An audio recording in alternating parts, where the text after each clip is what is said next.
let me show you how to make a chain 3 picot. I've got some single crochet on my fabric here, and I'm going to show you how to do it.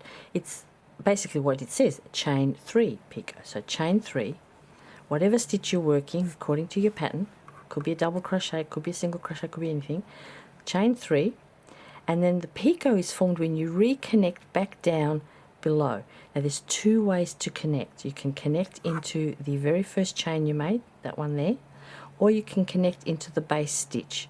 I'll show you both. Let's reconnect first to the bottom of the chain. Now I prefer to pick up 2 of the 3 loops of the chain for a bit more stability, but you can get 1. It's entirely up to you how you want it to look. You slip stitch that join, okay, and it has now created this little picot bobble at the top of my single crochet. Let me do that again. I'll just make a couple more stitches and we'll do it again.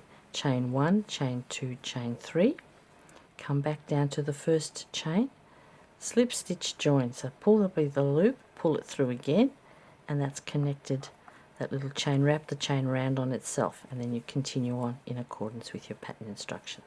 That's the picot, and that's a chain 3 picot, and that's one way to join the picot. I'm going to show you a second way to join it. So let's make one more single crochet. Chain 1, chain 2, chain 3.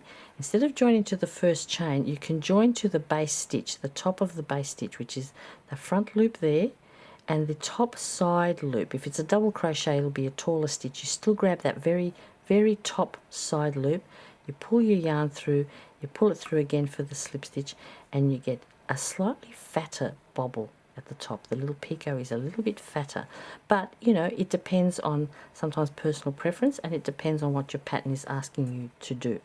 Let's do another one of those.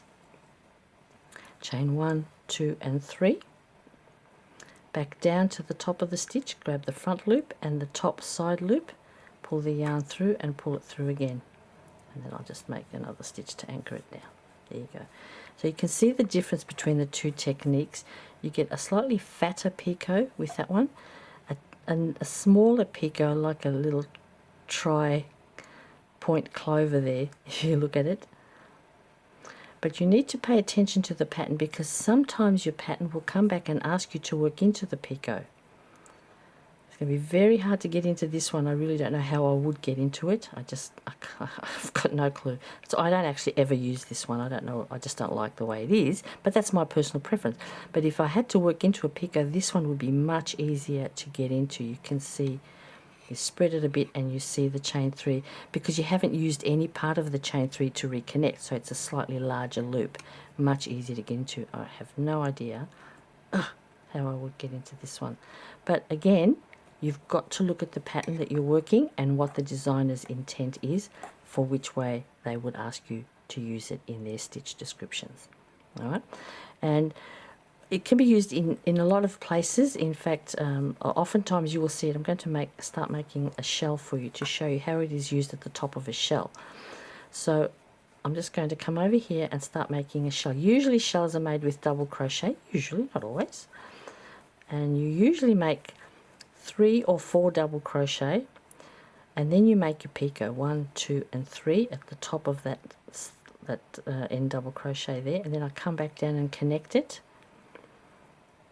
and slip stitch it through, and then I finish my shell of however many stitches I need to finish my shell. Oops, I split my yarn there. I'll just put in another 3 double crochet just to show you the effect, that's all. There we go. So there's a picot shell, a 3 chain picot shell. There's your 3 chain picots joined in 2 different ways, into the chain there and back into the base stitch there. And here I've reconnected it again to my base stitch, which is the double crochet. Here are your picots. Easy peasy, nothing to it. Just make sure you understand what your designer in the pattern you're working needs you to do. Have fun.